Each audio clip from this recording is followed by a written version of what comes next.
First ఒక చిన్న బౌల్లో మనం ఉప్పు, కారం, ధనియాల పొడి వేసి ఇలా మిక్స్ చేసుకున్న దాంట్లో మనం కట్ చేసి పెట్టుకున్న పన్నీర్ వేయాలన్నమాట.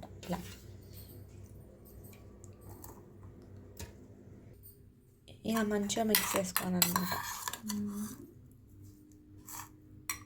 మనం తయారు చేసుకున్న పన్నీర్ని ఇలా ఆయిల్లో బాగా ఫ్రై చేయాలండి. బాగా అంటే ఒక 2 మినిట్స్ సరిపోతుంది. ఇలా ఒక 2 మినిట్స్ చేసిన తర్వాత మనకి కలర్ ఇట్లా స్పైసెస్తో చేయడం వల్ల మనకి తినేటప్పుడు చాలా బాగుంటుంది అంట కర్రీ.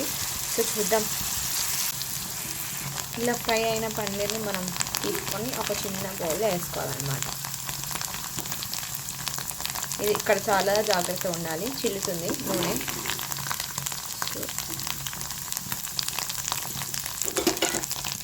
ఇదే బౌల్లో మనం కొంచెం పచ్చిమిర్చి, ఆనియన్స్, క్యారెట్ వేసి బాగా ఫ్రై చేయాలండి.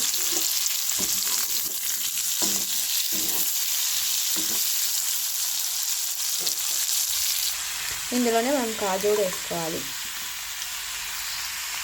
ఈ ప్రాసెస్ అంతా అయ్యే వరకు మినిమం ఒక 15 మినిట్స్ టైం పడుతుంది అనుకుంటా. సో ఇది దీని మీద మనం ఒక మూత పెట్టేసి దీన్ని వదిలేద్దాం ఒక 15 మినిట్స్.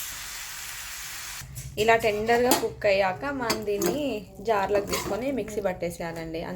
సో ఇందులో కొంచెం కొత్తిమీర కూడా యాడ్ చేయాలి. ఇలా కొంచెం కొత్తిమీర యాడ్ చేసిన తర్వాత దీన్నంతా అందులో ట్రాన్స్ఫర్ చేసి మిక్సీ గ్రైండ్ చేయాలి అంతే. ఇదే ప్యాన్లో కొంచెం సాజీరా, దాల్చిన చెక్క, జీలకర్ర ఇవన్నీ వేసి బాగా ఫ్రై చేయనివ్వాలి. ఒకసారి గ్యాస్ పోయింది మాది. కొంచెం అల్లం వెల్లుల్లి పేస్ట్ వేసి బాగా ఫ్రై చేయాలి.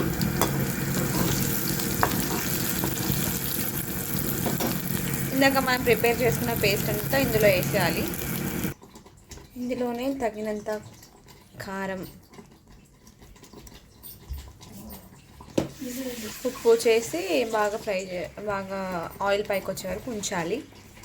మనం ఫ్రై చేసుకున్న పన్నీర్ మొత్తం ఇందులో వేసుకొని బాగా మిక్స్ చేసుకుందాం.